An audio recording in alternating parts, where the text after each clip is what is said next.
కవితక్కను car party నుంచి బయటికి పంపించినాక జాగృతి పేరు మీదనే ప్రజా సమస్యల మీద పోరాటాలు చేస్తున్నది గాని కొత్త పార్టీ వెట్టుడో లేకుంటే వేరే పార్టీలో ఏరుడో అయితే చేయలేదు.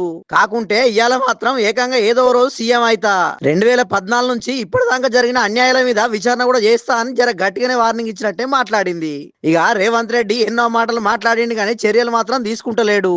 కానీ నేను మాత్రం విడిచిపెట్టా, వాళ్ళ తప్పుల మీద సిబిఐకి ఫిర్యాదు చేస్తానని చెప్పింది.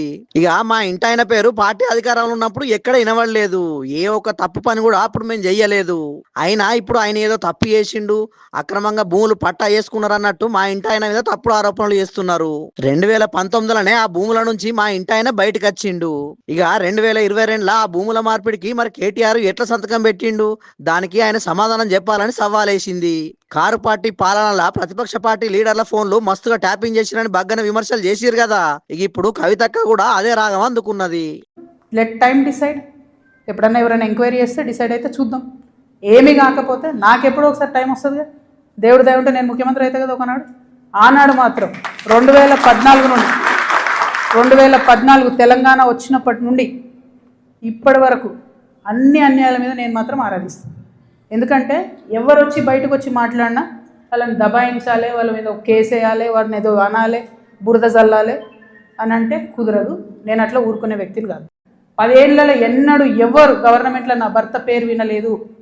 ఇవాళ మీరు ఆయన మీద అలిగేషన్ చేస్తున్నారు, ఆయన ఫోన్ ట్యాప్ చేస్తారు, సిగ్గుండాలి, ఇంటర్లో ఫోన్ ట్యాప్ చేస్తారు, ఇటువంటి వెధవ ప్రచారాలు చేస్తారు. ఇంకా కళ్ళు చల్లబడతలేవా మీకు? పార్టీలకి నిలగొట్టారు కదరా బయటికి. ఇంకేంది మీరేమో మేము ఆడ ఢిల్లీలో కొట్లాడుతుంటే ఇక్కడ ఏసీ ఆఫీస్లా ఉండి పందికొక్కుల్లాగా కేసీఆర్ గారు నీడనే ఏరి ప్రజల సొమ్ము తిన్నది కాకుండా ఉల్టా నా మీద వెకిలి ప్రయత్నాలు వేస్తే మాత్రం ఒక్కొక్కరిది కాళ్ళు ఇరగొడతా చెప్తున్నాను.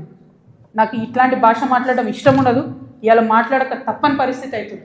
ఇంటి వాళ్ళని ఫోన్ కూడా ట్యాపింగ్ చేసిరని బగ్గనే గరమైన కవితక్క కాళ్ళు ఇరగొడతా అని వార్నింగ్ ఇచ్చింది. మొత్తానికైతే కేటీఆర్, హరీష్ రావు, సంతోష్ రావే కాదు, ఆఖరుకు కేసీఆర్ సార్ను కూడా విడిచిపెట్టేటట్టు లేదు.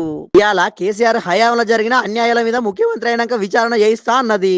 రేపట్ల అప్పుడు జరిగిన అవినీతిలో కేసీఆర్ కూడా బాగా ఉన్నదని అంటదో ఏం కథనో తెలియదు గాని మొత్తానికైతే బీఆర్ఎస్ పార్టీతోని డి అంటే డి అన్నట్టే మాటల దాడి చేస్తున్నది. చూడాలి మరి రేపట్ల ఇంకెట్లుంటదో ఈ రాజకీయం.